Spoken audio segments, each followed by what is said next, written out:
Now, as everyone knows, as they should have known, I hit the record button so that just in case Michelle and anyone else wants to see what we're doing, they'll be able to see that later. Um, and so, since we know what this is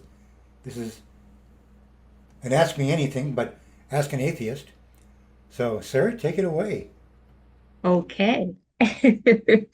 Um, Thank you everybody for showing up tonight. Yeah, uh, I think you all must know that some of you were probably I think some of you were probably here for the first time that I spoke as a um, did a session for as an atheist here for the group and answered some of the questions, but I thought some people have joined since then, um, and when I was a Christian, or it was when I was not a Christian anymore, but when I was in my, there's something out there, and I'm happy not to define what it is phase. Um, I realized one day that I didn't know what atheism was, and then when I decided one day that I was going to listen to an atheist speak, then everything just kind of clicked for me. So, so I thought, so yeah, this is a chance for you guys to ask me questions and about what atheism is and what we believe and don't believe um, and I can answer for myself. There's a lot of different types of atheists out there, and I can speak to some of that. But this is mostly about what brought me to the state that I'm in today. And yeah, so I don't have any slides or videos or music videos or anything because there aren't a whole lot of there there aren't a whole well there are more atheist musicians than you think there were but they're not necessarily singing about it. So let's yeah, let's begin. Who wants to start? Well, I'm going to ask you a question. Sure. Um, you had mentioned, and this kind of it surprised me a not. You'd mentioned that there are different types of atheists. Like what? There are there are there are it's the one unifying factor of atheism. The one thing that everybody kind of agrees on is that we reject the idea that there is a God. All right. But within that kind of definition, there are a great deal of ways in which atheists tend to express themselves or um, kind of live in the world. There are a lot of atheists who there's a there are some atheists. There's a video channel that's run by an atheist witch. Um, so she she does have sort of some sort of belief in something, although we'd maybe rather call her an agnostic. Agnostic being something, there's something out there, but you don't really know what it is. Who maybe prefers to call herself an atheist. Um, there are there are lots of atheists out there who love Christmas. They'll celebrate it with everyone and still celebrate the holidays.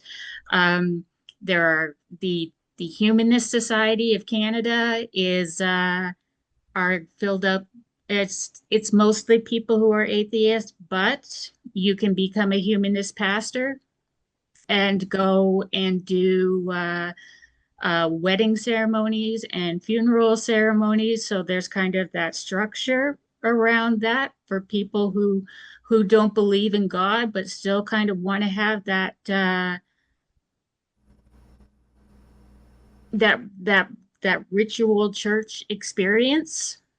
Um, there is a United Church pastor who's an atheist.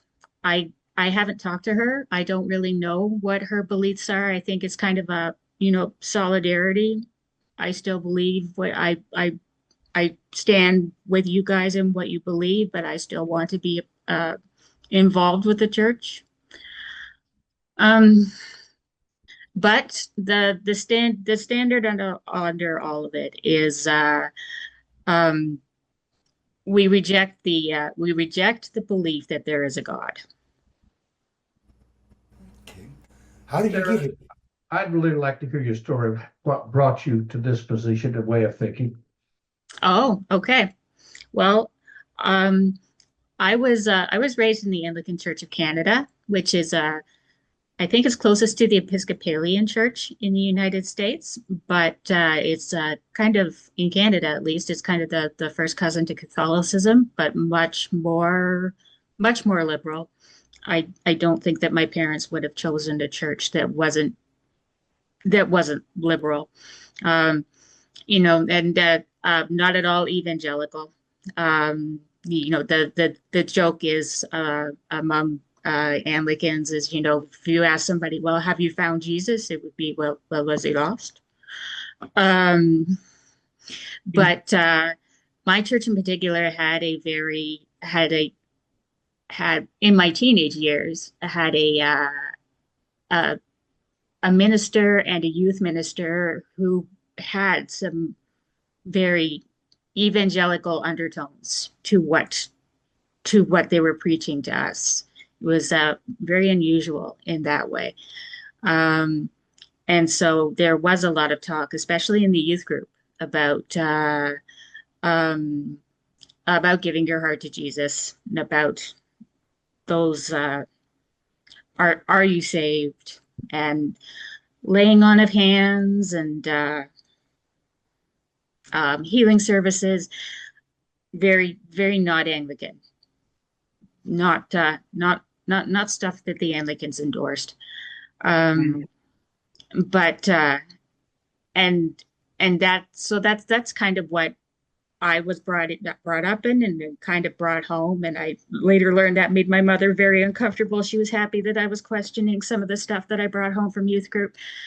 But when she and I started talking about that, she gave me some books to read that she found useful when she was starting to question things. And I went off to university and um, enrolled in a religious studies class, first year world religions summary class. And it occurred to me when I was writing an essay once about Zen Buddhism, because it was the last one on the list that I could choose from. And I figured it would be easiest to get the books for that one. Um, that really is the only reason I chose it. Uh, and it was very interesting. Once I got into it, I really liked it. Um, that there was that there was maybe a young girl in India writing a similar essay at a university who knew as little about Christianity as I knew about Zen Buddhism. And that just kind of cracked my mind wide open. That that yes, I'd been raised Christian, but so many others hadn't. And I eventually joined a discussion group um, offered by the chaplain at my university called Leaving Religious Communities, and there were four of us in it. And he encouraged us to question um, to question what we were taught, if we were feeling like we needed to do that, and it was okay to do that. And I couldn't wrap my head around this at the time, but it was okay to, even if there were parts of Christianity that we didn't like, it was okay. We could keep some of keep what we liked and and and not bother with the rest of it. Um, And I thought, no, you can't do that. Can't do that. You have to be all in or all out. It took me a long time to figure that out. And I battled with this idea of leaving this religious community, leaving Christianity because of my doubts and because of the questioning I was doing for it was about 6 years before I felt comfortable saying to people, I'm not a Christian anymore. And in that time I lost my mom. I had my stroke in that time. So I was dealing with all of that. So there was a lot going on. Um, and then, like I said, I just kind of settled into kind of happy agnostic that, you know, I knew there was probably something out there. I didn't really and I didn't really care what it was. Um, I just didn't think it was Christian, um, or anything for that matter. We were all connected in some way, and there was something up there bigger than us, but I didn't know that I didn't need to know the particulars. Um, and then I got a job at a um, doing some administrative work, and because I get bored very easily when I'm doing stuff like that. I sometimes put a YouTube video on in the one tab of the computer, and then I go do my work in another tab. And YouTube sent me to a video on atheists, and I thought I've never really heard what an atheist has to say. I'll just let it play along and listen while I'm doing my work here. And again, just blew me away. Stuff I'd never considered. Um, things I'd never, I, and things, and I thought, wow, all of these moral dilemmas that we have, when you take God out of them, it's really not so confusing anymore. So I started listening to more of them and more of them, and started watching some videos at home, and eventually I was talking to some people on a bulletin board and on the internet, and she said to me, "Well, are you atheist?" And I said, I don't know." And she said, "Well, it's a yes or no question. Are you or are you?" And I said, "Yes, I am." And and that was about 6 years ago. And and here I am now. So, in a sense, your journey matches the journey of people who are discovering Christianity. In a sense, yes, I mean, you're both on a path of discovery. absolutely. Okay, and I would think It's that called deconstruction. That journey is. it has a name. Yes. Oh, cool. When you're doubting your beliefs and trying to kind of reorganize your perceptions of religion and your ideas of religion, and it's to to a more and it's usually to a more science-based way of thinking. It's called deconstruction, and and I'd already done the hard work of that. I didn't, it was pretty easy for me, but for some people it's terribly, terribly difficult. Now, did you have an aha moment at some point? Um, I think it was there was a I was listening to a call-in show. There's a in the US there's a group called the Atheist Community of Austin, and there's more of them now that run call-in shows for people that want to discuss atheism with somebody, but they don't know where to go. And So they call in, and an atheist answers their questions. And somebody called in and asked this particular group one day, but what about abortion? What about abortion? Um, and The woman that was hosting that day broke it down in terms of um, bodily autonomy and human rights without the influence of the scriptures on it. And I thought, and that was the first time I thought, okay, if you look at it without that that Christian influence, or that religious, I should say, it's not just Christian, without that religious influence on it, then yes, this does become very clear. Okay. It's not that complicated. Well, I think at some point, some people might think that if you're an atheist, it's not a question that you don't believe in God, but you're more of a Satanist. They tend to look at it as a binary situation. There is a church or a group called the, what are they? Church of Satan. Church of Satan. Yes. And they are atheists. They don't believe in a deity. Yeah. Just Satan. Yes. It's I also always find that the interesting. that the Satan is- Satanic Temple as well. Yeah. Oh, it Um, might be. I'll have to look it up and see which is it. One actually worships Satan, but the other Yeah. group is it's a humanist organ. They're very good. They're very good. That would be the Satanic Temple. I looked at that actually. I took a closer look at that because I wanted to be able to remind myself of the seven tenets of the Satanic, because I've written about them, of the Satanic Temple before I came on here. Yes, they do. Of course, hearing Satan, yes, you're going to think that yes, that they do worship Satan. The Satanic Temple absolutely does not. They are atheists. They kind of chose the name the Satanic Temple precisely because they were trying to show the double standard when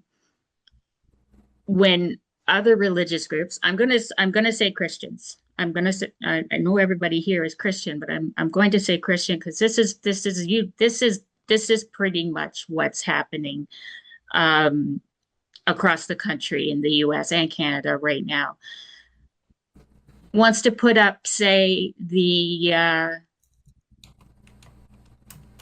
Ten Commandments in a school or a government building. It's usually the Satanic Temple that's there saying, well, then you need to put up our seven tenets too. They're doing that sort of advocacy because they don't believe in because they very much believe in the separation of church and state. But of course, because they've got the word Satan in their name, they get it gets to the point of lawsuits sometimes.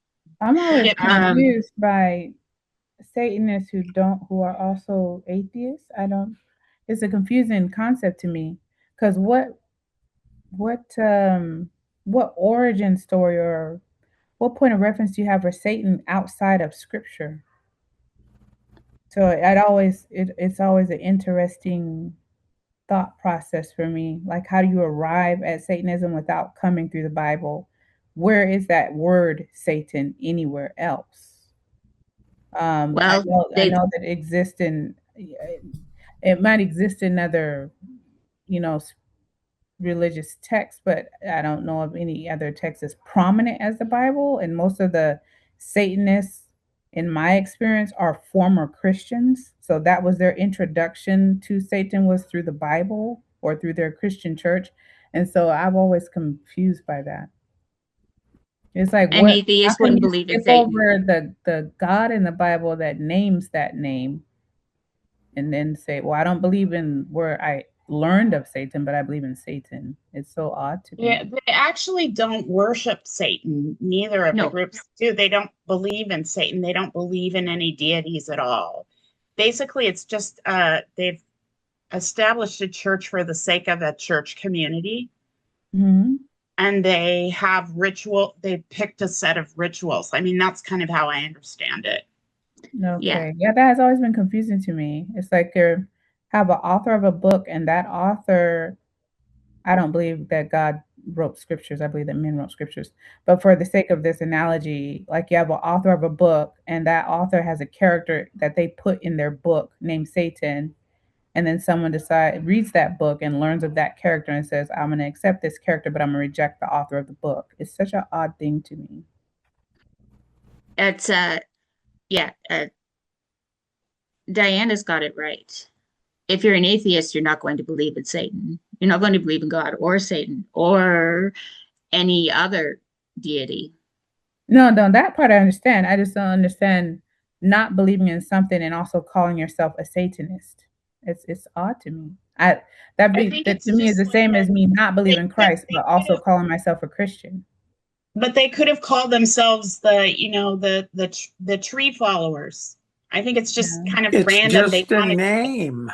Yeah, they wanted to adopt a set of rituals so that they had religious community and ritual.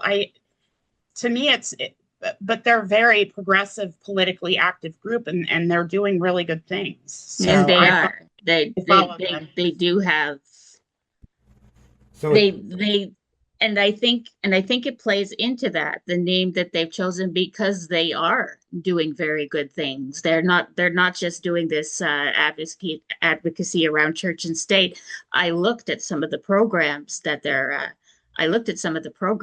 running. They're doing they did a big blood drive in the month of May. They have after school programs for children. They contribute to they have food drives. They do it's like the atheists in Austin, the Austin atheist community, the one that does these television shows that I was talking about.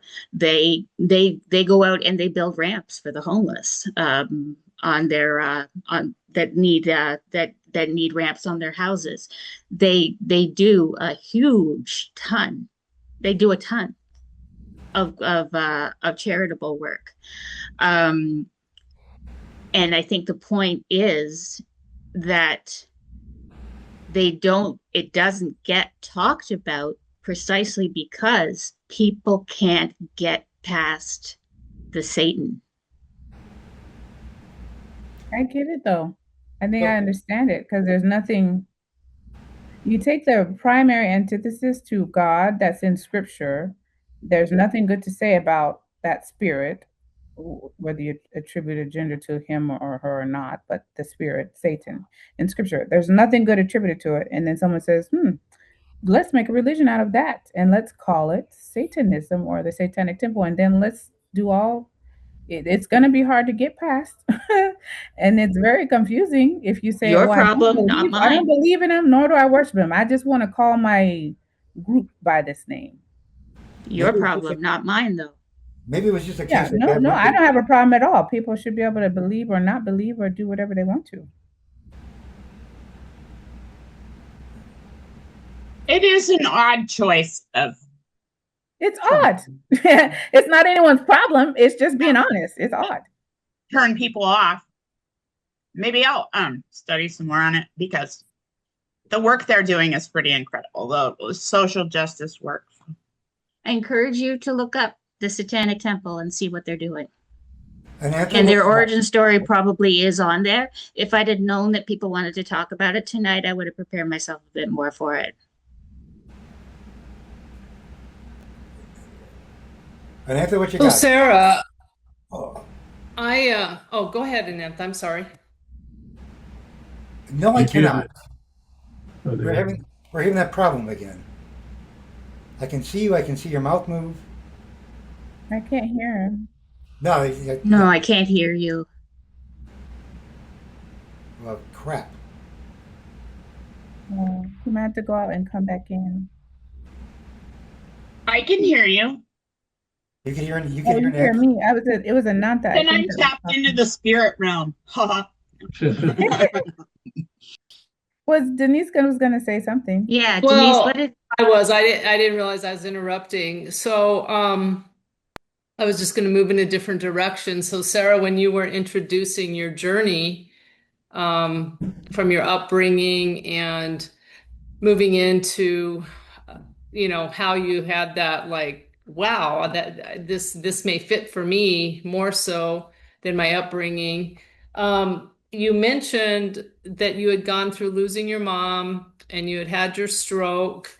And so it pops in my mind about oftentimes when people are talking about what I consider the harder things in life, loss, losing your mom, losing your body the way you once knew it, those things that grief comes along with. I hear both. Sometimes people that are Christian or have what I hear people say, they have a strong faith base. When we talk about what are the strengths that bring us forward, people will speak to their faith in God. However, at the same time, when people go through hard things in life, it's also when I hear people question their faith. And so I'm just curious, in your path today, since you have gone through these hard things through your transition, are there attributes or values or things being identifying as an atheist that give you strength in life? What are the attributes that, when you think about yourself as an atheist, that propel you forward in life, give you strength? um there's that's a really good question. I think Stephen Colbert did a beautiful video with Anderson Cooper on grief, and he's a devout Catholic, but he was atheist at one point, and it still comes out in the way he speaks sometimes.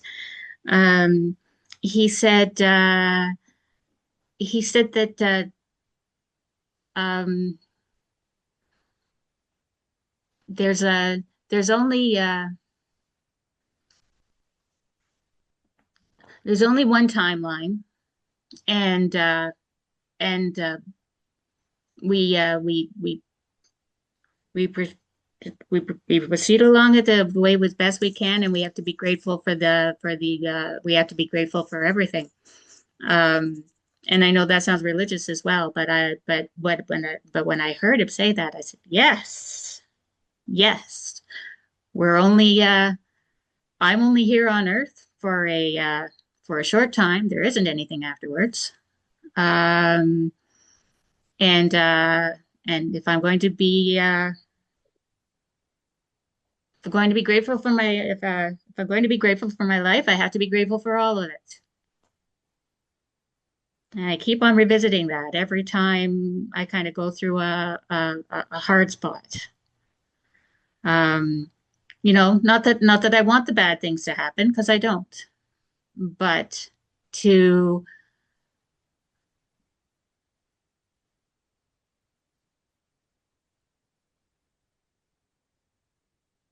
find a way for me to give it meaning, not to assume that there's anything else out there that's going to give it meaning, to find a way for me to give it meaning, and to realize that there isn't anything out there coming to save me. If I'm here and and I've decided what kind of life I want to have, then it's up to me. And sometimes I wish I didn't believe that way anymore. Sometimes I wish. I wish I could go back to the way that I used to believe. And I still have moments where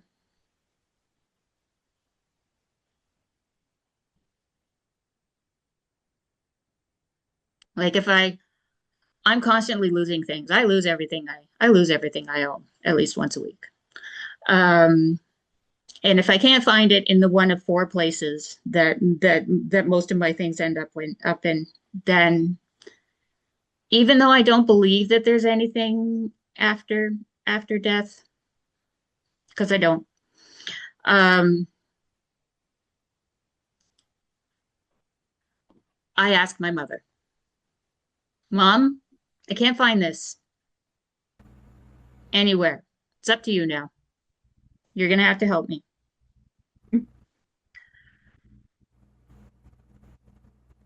And and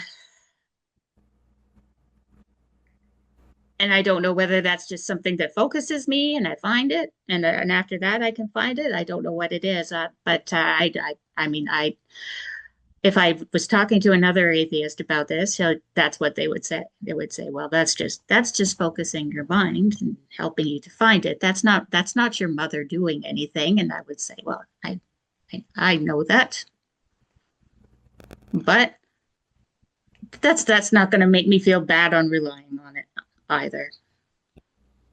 That was an all over the place answer, but basically, it's that I give my life meaning, and and then if I want my life to go in a certain direction, then it's up to me. Then it's up to me to do it. That's pretty much how it propels my life forward. Sarah, what do you believe happens to us after we die?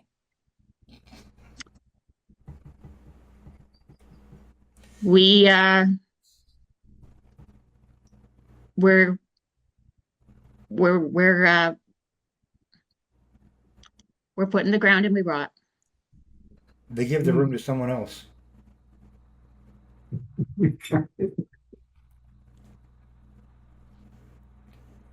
Is that But that's what I believe. Yeah. No one's been able to prove to me otherwise. If somebody could, well, then they'd have to rethink the whole thing. The lovely thing I think about atheism is that if you come across an atheist who claims that they have the answer and claims that they know there is no God, they're lying.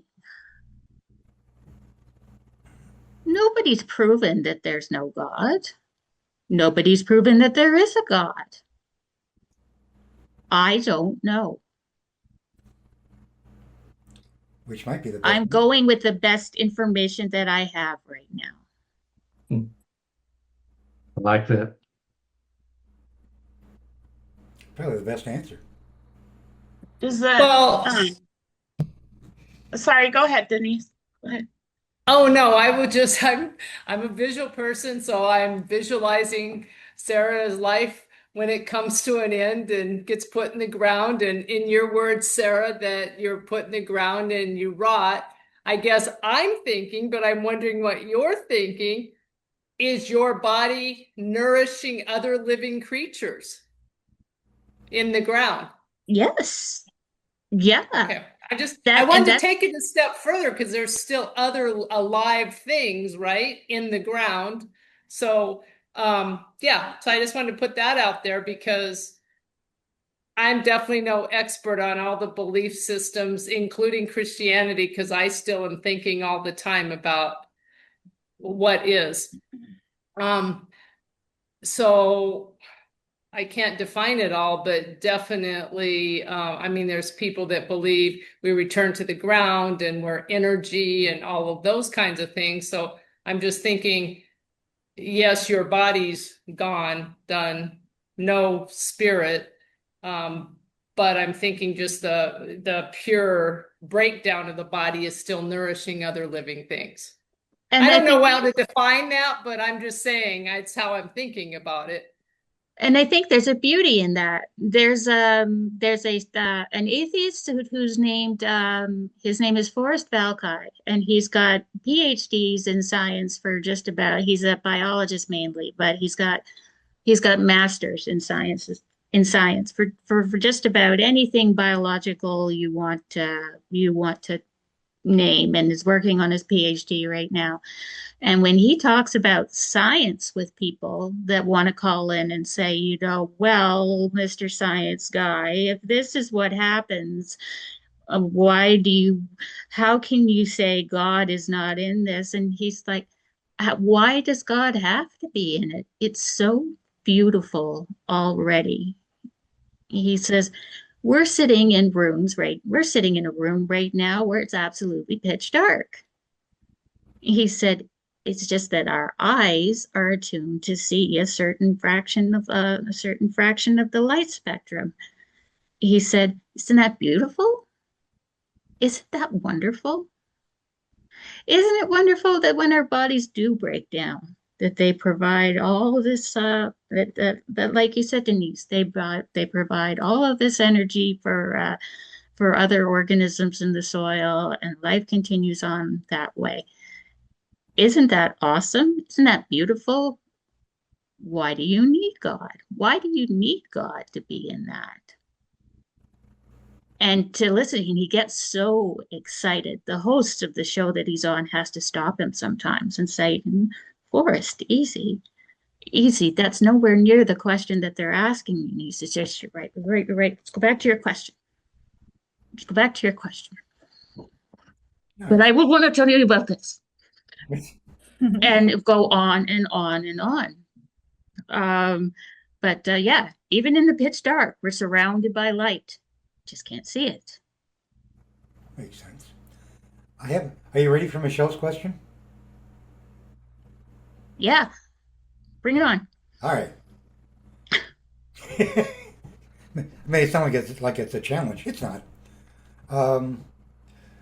When I see or read about scientific discoveries or molecular details of everything from the human body to other creation, I can't help but see all of those as proof of at least a grand intellectual design that makes sense to me that God exists. Do you also have these kinds of moments or questions? I think it's amazing. I think it's all really amazing. I just learned yesterday that that atoms behave differently if they're observed. Yes. Oh my God. Oh my blog, as Forrest would say. Isn't that incredible?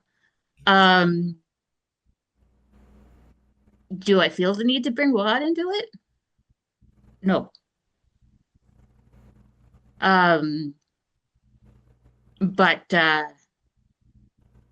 not from the evidence that I've seen. All right. But again, I could be totally wrong. And that's okay too. As a follow-up to this, what would scientific proof of God's existence look like?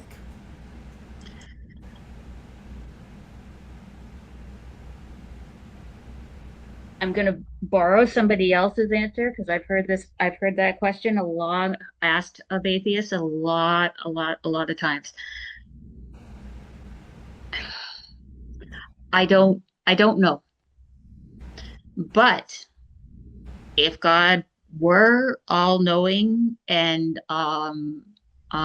omniscient and omnipresent, are those the three words? The three big O's? Wouldn't you think he would know and be able to present? Wouldn't you think he would know what I need to be convinced? You would think. Yes.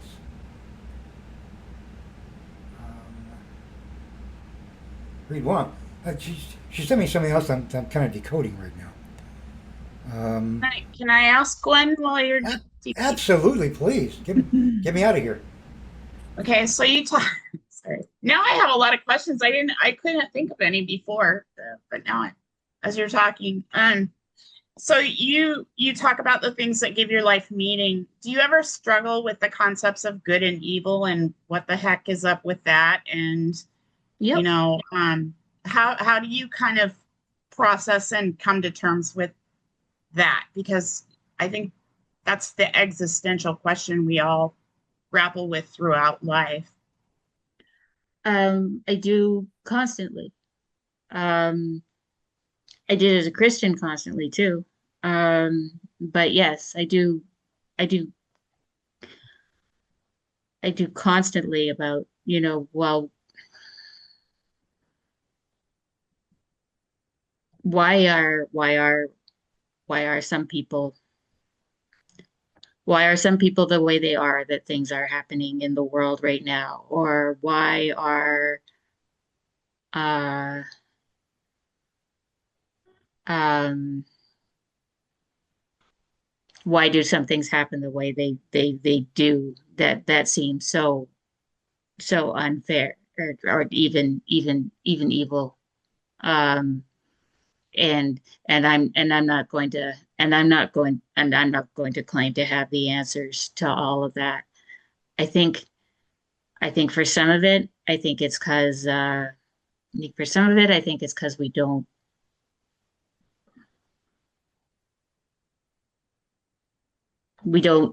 know everything that we would need to know to be able to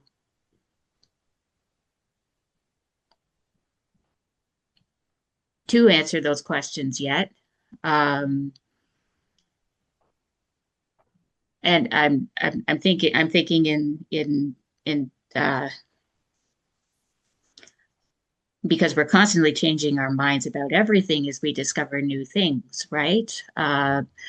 We we thought there was a there was a school of thought for it still exists in some places. If you have a baby with a disability, then you must have done something very bad. And we know now that's not true. Um, like a baby with Down syndrome. We know now that's not true. We know now that that mothers don't have babies, because we know now that's a genetic mutation that causes that. But we didn't for a long time. And I think as science gets better, then we'll be able to explain some more of a. We know that some people act the way they do now because of stuff that we know more about the brain now. It doesn't change the fact that they're still acting terribly, but we know why now that happens. So I think we'll be able to answer some of those questions more as research gets better, and as we find out more about ourselves. But um,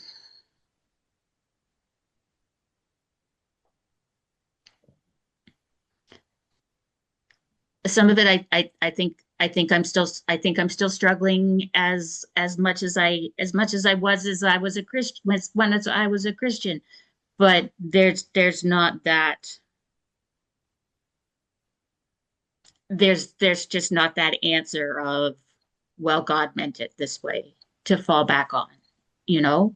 Um, uh, why did why are 25,000 children a day starving to death?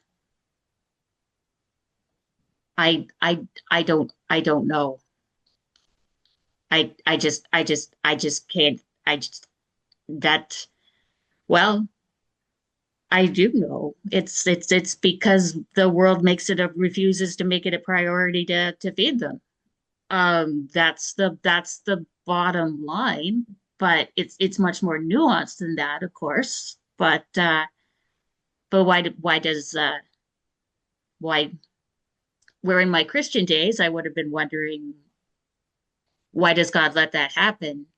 In my brain now, it's, why are we letting that happen? What is it about us that can justify that, and that can think that's okay? And I don't know. And it still makes me just as sad and angry. Does that answer it all? Yeah. I mean, yeah, it's almost worse if you believe in God, because then you can kind of blame it on him because he set it up, right? He set it up this way. So what was God thinking? I wonder that sometimes, but it's a lot more complicated than that. And yeah. And it's, and which has got me to the point of thinking, and I'm not the only one who's expressed this. I'm definitely not the only atheist who's expressed this. If there was a God, if I ever did find out there was a God, I don't know if I'd be interested in it. Yeah. If there's a God that can let that happen,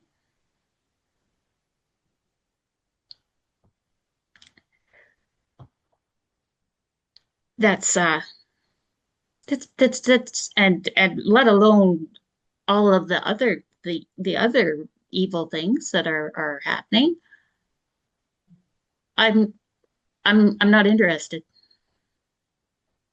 I'm Yeah. curious. I'm Yeah. always curious. It's a struggle. There's new theologies that try to address the theodicy questions, but there are no answers to it.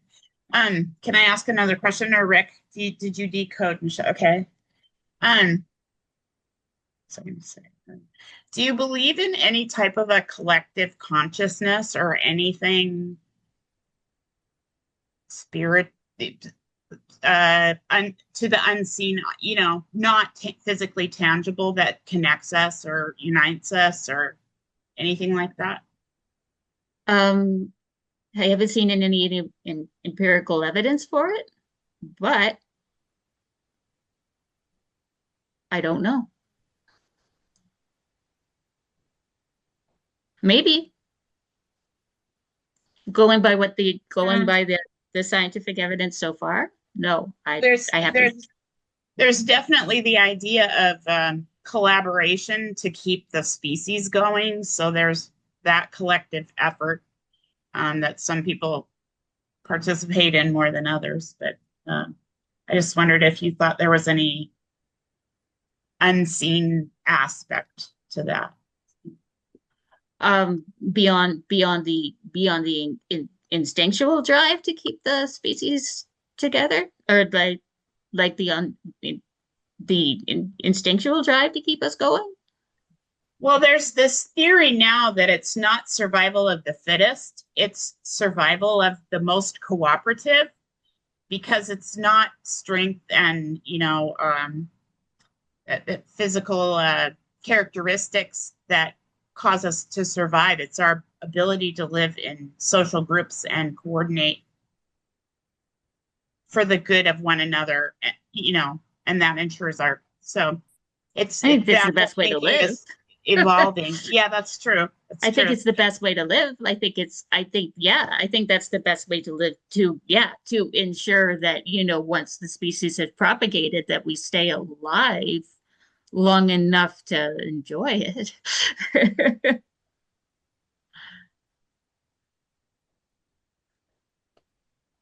Yeah, no, I, I, I've often talked to people about that. Wouldn't it be great if we were, and there are people working towards that, not just atheists and non-atheists, if we were more community based, if there was that, if we could somehow create that greater sense of community and willingness to help each other, and willingness to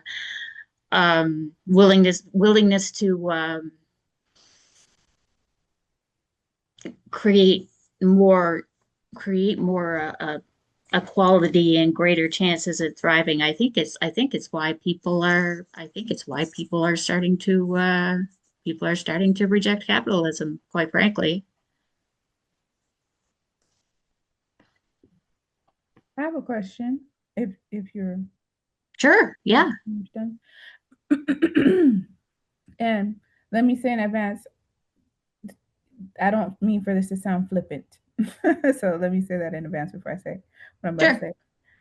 I feel like it takes courage to be an atheist because there's things that there's things that I personally encountered in my own life, like supernatural experiences, and there's things that I see in nature, and there's all kind of things that are all inspiring, like all that I'm awestruck by. And in myself, I feel in my observation of that, my conclusion is men, as we are in our fickle and finite selves, could not have had anything to do with something that amazing. There has to be some kind of divine to that. And I feel like there's courage for someone to encounter those things and also say, nah, there's nothing divine about that. That's cool, but nothing divine about it. It's just something that happens. It's just random. It's just some random thing that we're in the finely tuned position in the universe where we neither freeze to death nor burn up. It's just some random thing that we're on the only planet that we know about that can hold human life. It's just some random thing, that um, the cell splits into three or four and you end up with quadruplets. It's just some random. All this stuff is just random. It's some random thing that if there's even human beings, that there's intelligent life. It's just something that happened. We don't, you know, one day it wasn't and one day it was, and you know what? There was nothing divine about that. It's just we just showed up here. I think it takes courage to do that. I think it takes as much courage to come into that conclusion as it does for me to come to the conclusion that there is a God. Do you find that it takes courage to be atheist? Because I think it does. Um, I think, well, first I'll point out that you said the only planet that we know of. Yes, I said that we know of. Yep. I actually believe there's other intelligent life. I'm one of those people. I don't know about aliens, this or that. I just think if we're on a planet, and why can't there be another planet somewhere else? I just think in my mind, there's common sense that there could be somewhere other planet just like this. Who knows? How do we know? Yeah. Well, and that makes me go back to my to one of the things I said at well, not right at the beginning, but closer to the beginning. Um, I don't know everything. Um, and I feel like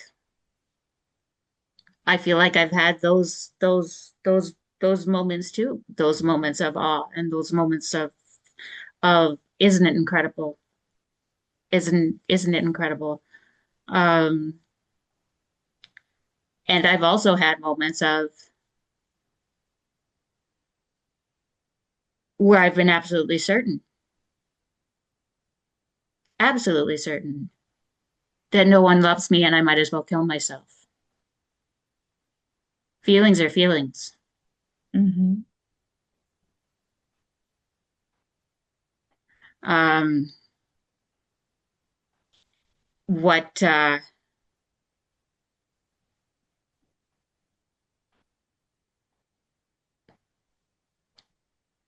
I think, and does it take? I think where the courage to be an atheist comes in is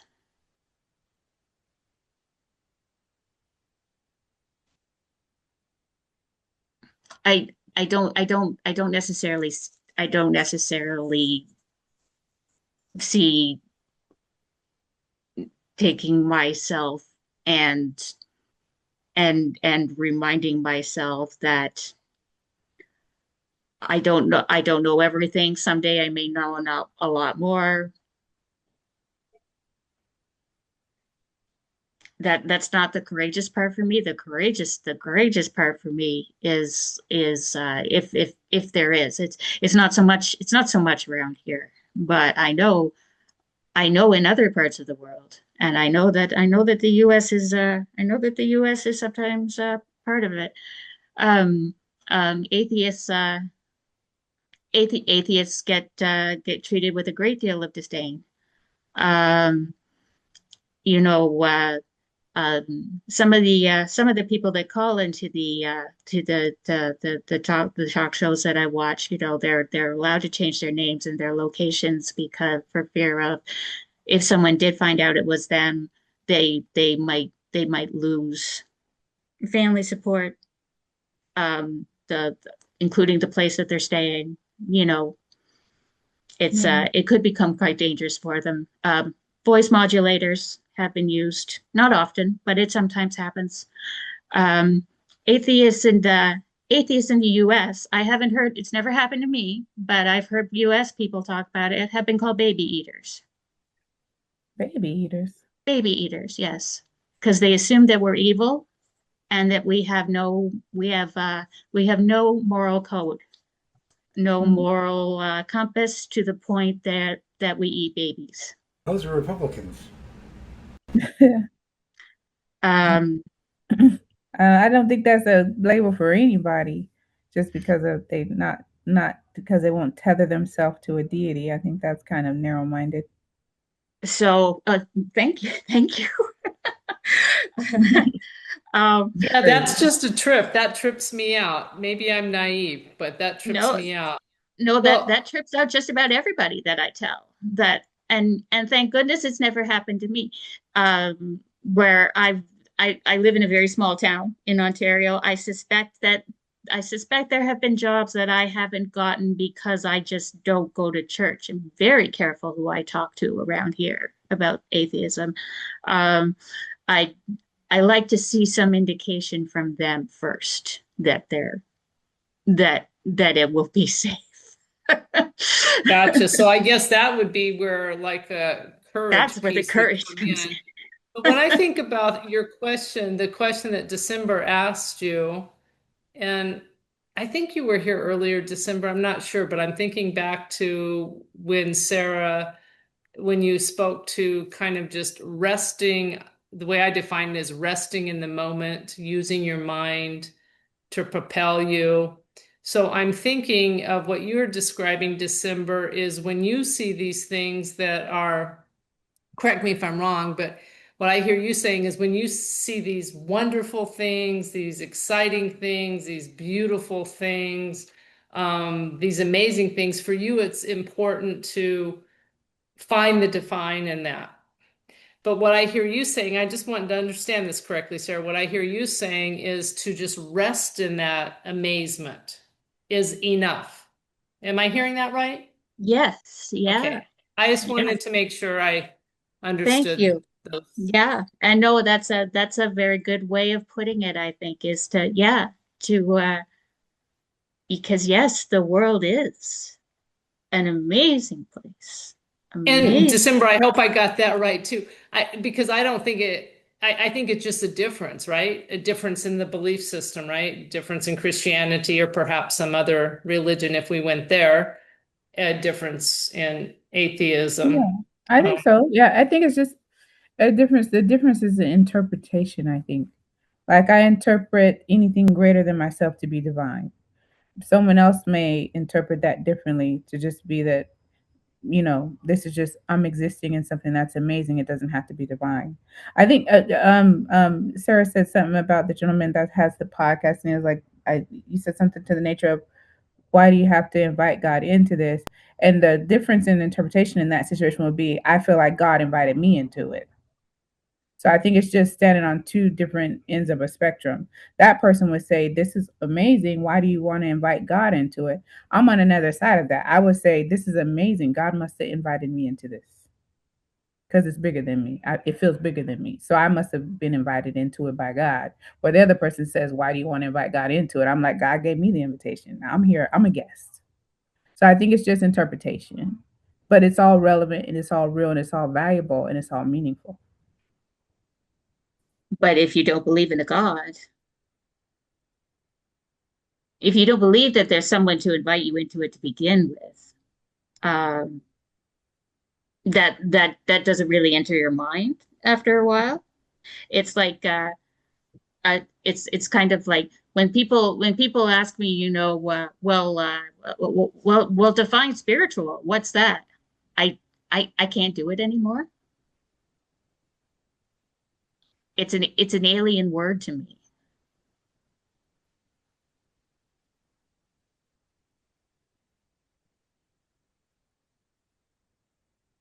It's it feels like a language I've forgotten. That makes sense. If someone asked me to define that, like, I have a very short explanation for that. Something that cannot be explained by humanity nor science is somewhere in the middle. There's no, I can't prove it in my own humanity, and neither can science disprove it. It can be proven or disproven. And in my mind, that's a spiritual thing. You can't prove to me it doesn't exist, and I can't prove to you it does.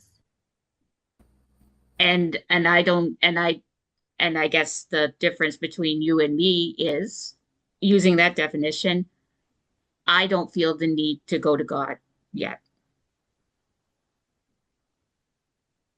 Like if yeah, I don't and I don't yeah, I don't feel the need to go to God trying to explain whatever that in between is. I haven't seen it. Mm-hmm. Well, yeah, what is it then? Well, I It don't is know what that it it's is. necessarily God. Yeah. And does it even have to be defined? I think we're addicted to labeling things, especially in the United States. Everything got to have a label. You know what I'm saying? I think Tallarico had gotten some flack because some years ago or something, he said God was non-binary.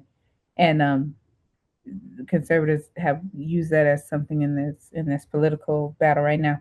And I'm like, well, and I was watching a news panel, a political panel, and the woman said that, and she was making a joke about Tallarico, and the other guy, he said, well, is God a man or a woman?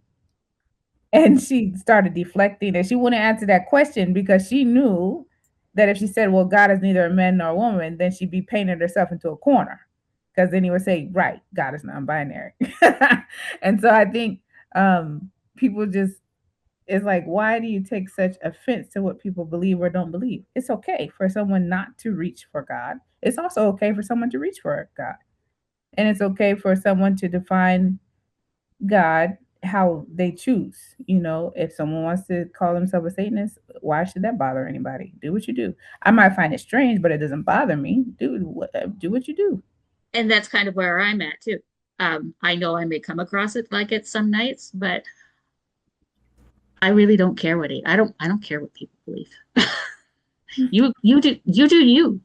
If it makes you feel good to be Christian, if it makes you feel good to be Muslim, if it makes you feel good to be agnostic like I was, do you do you. Just and let me do me. And we'll get along just fine. I am not anti-theist as a lot of atheists are. I don't understand that. Yeah.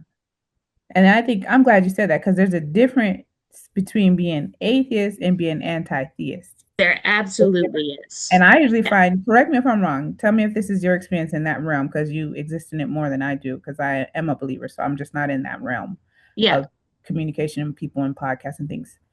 I find in my personal experience, and I could be wrong because my personal experience is extremely limited, but you could tell me if this has been your experience as well. I find that people that are atheists, to me, are peaceful, open-minded, loving, caring, all these things. I find that people that are anti-theists are almost on the same wavelength as fundamentalist Christians. They're like the pendulum swung all the way back the other way, and they're like they're venomous, they're judgmental, they're mean, they're mean-spirited. They want to tell you why you're wrong to believe in God. It's like a fundamentalist Christian turned inside out. That's been my experience with Probably anti-theism. what it is. I think that when the anti-theism gets injected into the atheist belief, yes, people tend to be much more focused on, well, what you're believing isn't truth, and I'm looking for the truth. And as Yeah. far as I know, I have the truth, so you are not true. You're You not. don't have the truth. It's like the same thing that the fundamentalist Christians do, but flip the Yeah. other way. It's like you're wrong. You don't have the truth. You're believing a lie. You're dumb. You're whatever. It's just like the thing just flipped. It's just like the same thing. Yeah. Atheists, I don't find are like that. Not true Yeah. atheists who are true atheists. I have not run into an atheist I didn't like. But anti-theist, that's a whole another thing. It seems like a really futile discussion to have with people. To me, Mhm. I understand what they're doing, but at the same time, I'm like, They kind of have like a burn it all down mentality. yeah, And like, even if there's people in the house that want to burn it down, I'm like, why though? You can just not believe and I can just believe and that could be okay. yes. And like I said, and we'll get along just fine, you know? Um,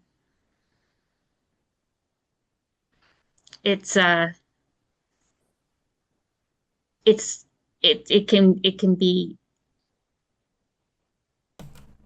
yes, it's a harsh way that anti-theism can get harsh, and that's partly why I don't want any. I really don't.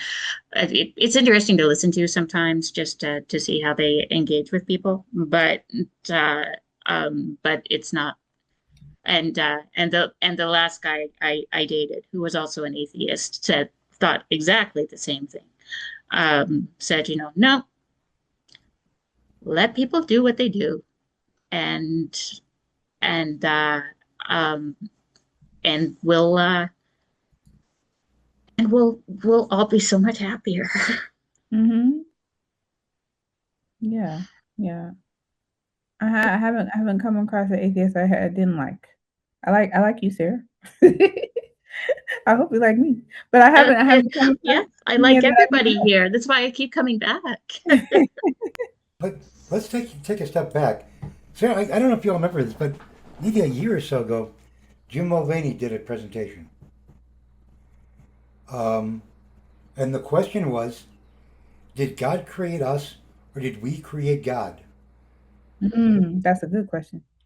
So, I mean, the answer, how you feel the answer to that question kind of leads you in some direction. Yes. So, I mean, it's that's almost as big a question as as if you believe in God or not, because the answer to that question kind of answers the other one.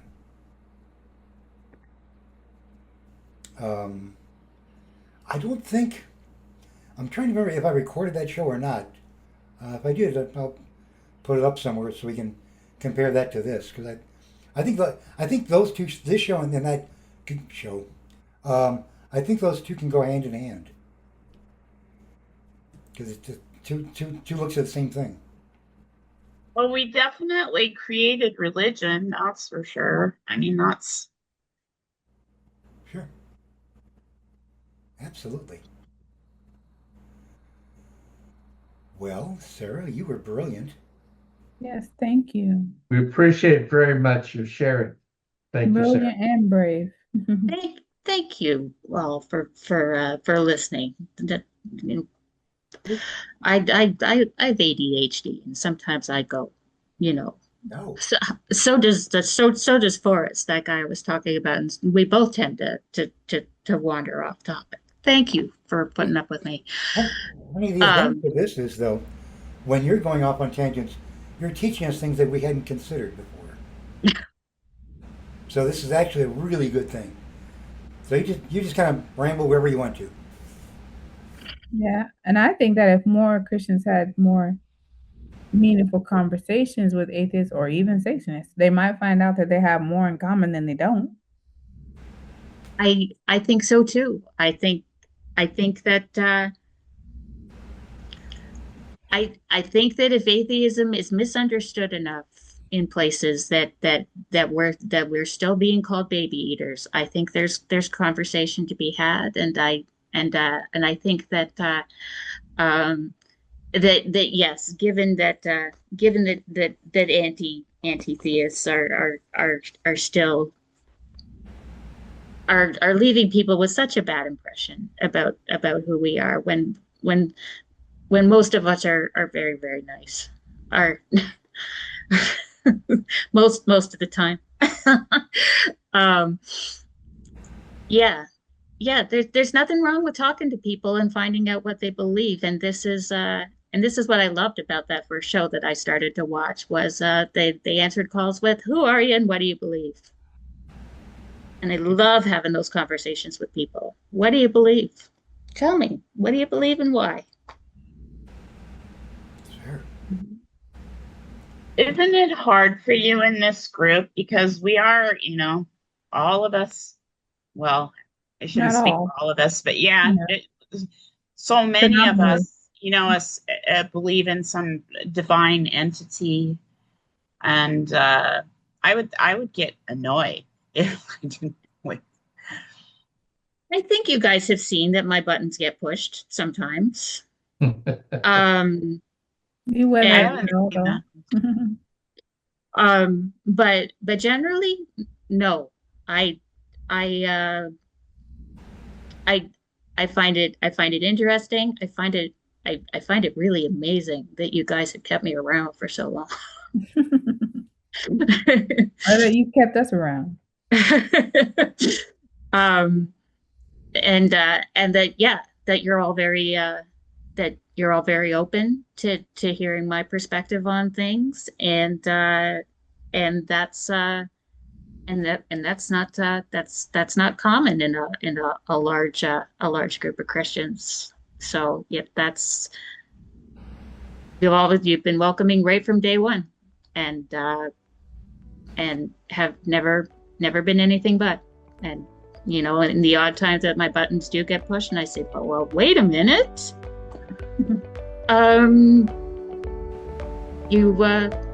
You're always very forgiving. So, and that, like I said, that's not not common for a large group of Christians about an atheist. So I thank you, thank all of you